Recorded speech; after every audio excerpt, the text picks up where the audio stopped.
Pertanian, Mentan, Andi Amran Sulaiman didatangi Wali Kota Sabang, Aceh, Zulkifli H. Adam dan Wali Kota Batam, Kepulauan Riau Amsakar Ahmad di kediamannya pada pukul 6, Rabu, 26 November 2025. Amran mengatakan, pihaknya berdiskusi dengan Zulkifli dan Amsakar serta menyepakati solusi persoalan pangan secara permanen untuk kedua kota tersebut. Pertemuan dilakukan setelah beberapa waktu lalu Amran bersama aparat berwenang menyita 250 ton beras impor di Sabang dan 40,4 ton beras impor di Batam. Keduanya masuk melalui kawasan Free Trade Zone, FTZ.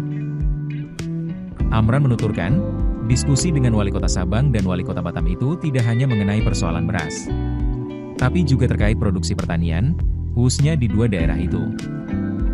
Amran mendengar dari Zulkifli di sana terdapat produksi kakao yang hasilnya diekspor ke Eropa. Ia menyebut, pada kesempatan itu Zulkifli meminta bantuan bibit kakao, bibit kelapa, padi gogo, dan pompa dari Kementan.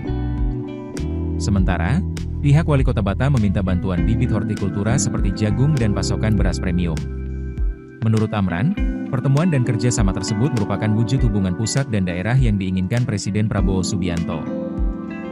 Sementara itu, pada kesempatan yang sama, Wali Kota Sabang Zulkifli mengatakan pihaknya merasa terhormat karena diterima di kediaman Amran. Sebagai kepala daerah, pihaknya menaati keputusan yang disampaikan Presiden Prabowo dan menterinya menyangkut swasembada pangan dan larangan impor beras. Sementara itu, Wali Kota Batam Amsakar Ahmad mengatakan, pihaknya mengaku senang bisa berdiskusi dengan Menteri Amran. Menurutnya, dalam diskusi itu semua pihak sama-sama bersepakat mengedepankan kepentingan negara. Sebagaimana Zulkifli, pemerintah Kota Batam juga menyatakan patuh pada keputusan pemerintah terkait larangan impor beras dan komoditas pangan tertentu. Sebelumnya, Kementan mengungkap praktik impor beras ilegal di Sabang, Aceh sejumlah 250 ton, Minggu, 23 November 2025. Beras itu disimpan di gudang milik perusahaan swasta, PT Multazam Sabang Group. Kegiatan impor itu dinilai melanggar aturan dan perintah Presiden Prabowo yang melarang impor beras.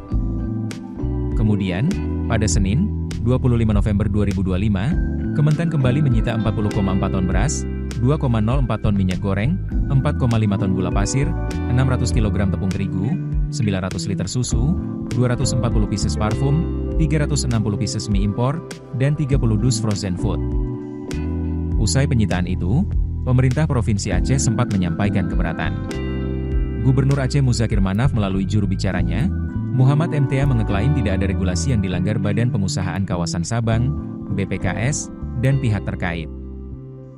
Pihak Mualem, panggilan akrab Muzakir, merasa pernyataan itu mereduksi kewenangan Pemprov Aceh, terutama BPKS.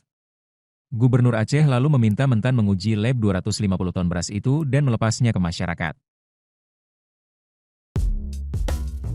Keputusan bisnis terbaik datang dari data, bukan tebakan. Mudah berlangganan Business Insight dengan subscribe with Google.